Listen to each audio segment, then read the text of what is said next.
Walt Disney once said to his investors that movie making and real estate are almost similar. In real estate, you have location, location, location. In movie making, you have story, story, and story.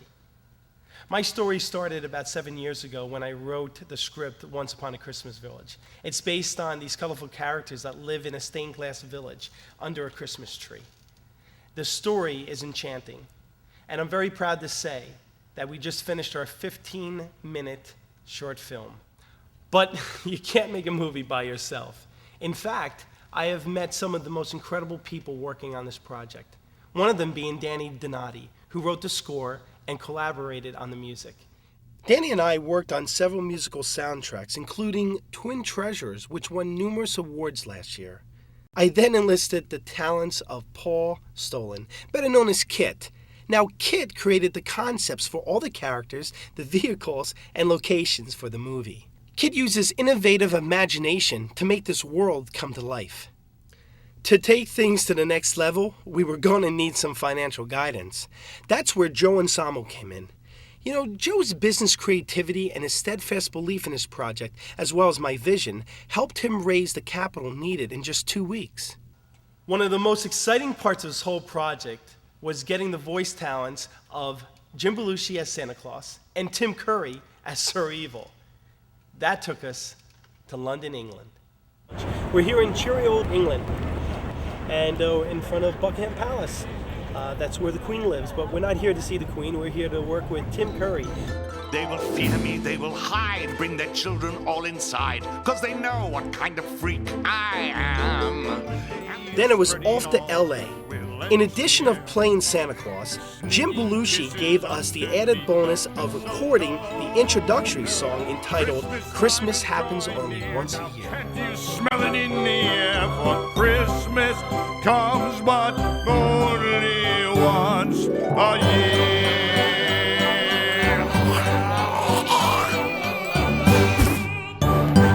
Crap. Once back in Orlando, the recording continued at Danny's studio.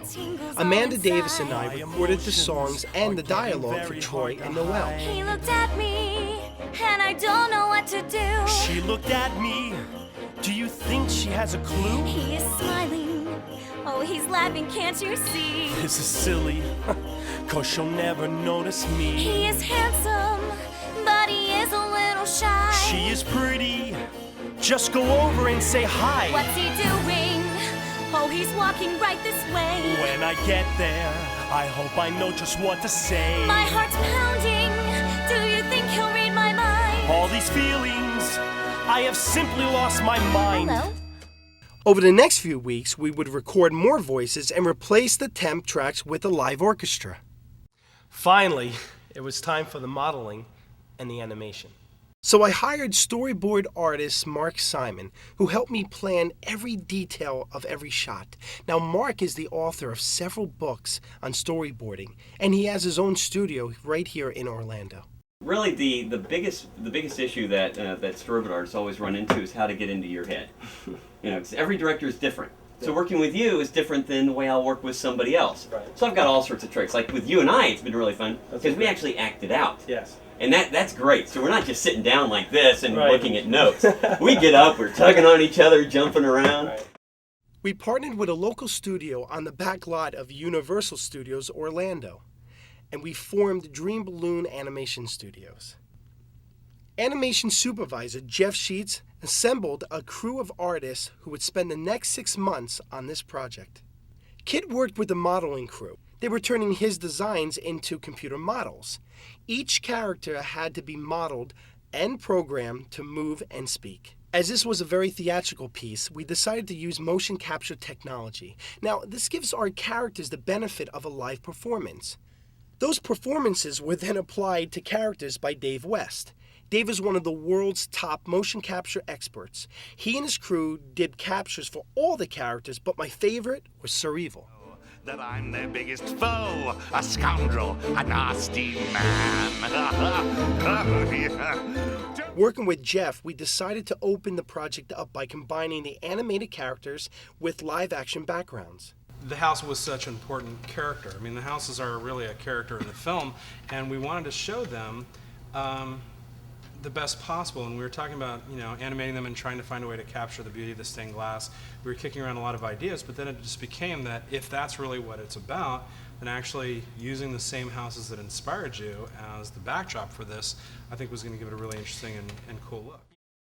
Lee Stringer and Karen Davis constructed the living room set on our soundstage, and Gentry Akins and I handled the art direction and decorating.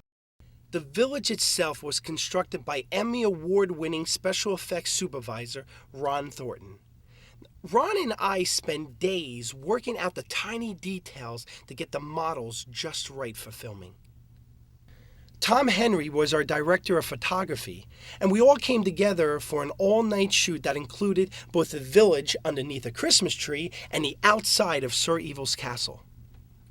Ron went on to construct the inside of Sir Evil's castle, and we shot that weeks later. For the next several months, our animation crew did shot after shot, combining the background photography, motion capture, lip sync, and more. They figured out how to animate 8 reindeer, put fur on a spider, and even stop time itself. Well, that's a brief overview of the process. But I would also like to acknowledge that the crew at Soundtracks in New York City created all the sound effects, mixed it with Danny's original score. This short was specifically designed for the film festival circuit. Now, I know it's a little edgy, and it's got a lot of adult humor to it, but the feature film is one that the whole family is going to enjoy. We hope you enjoy watching this film as much as we enjoyed making it.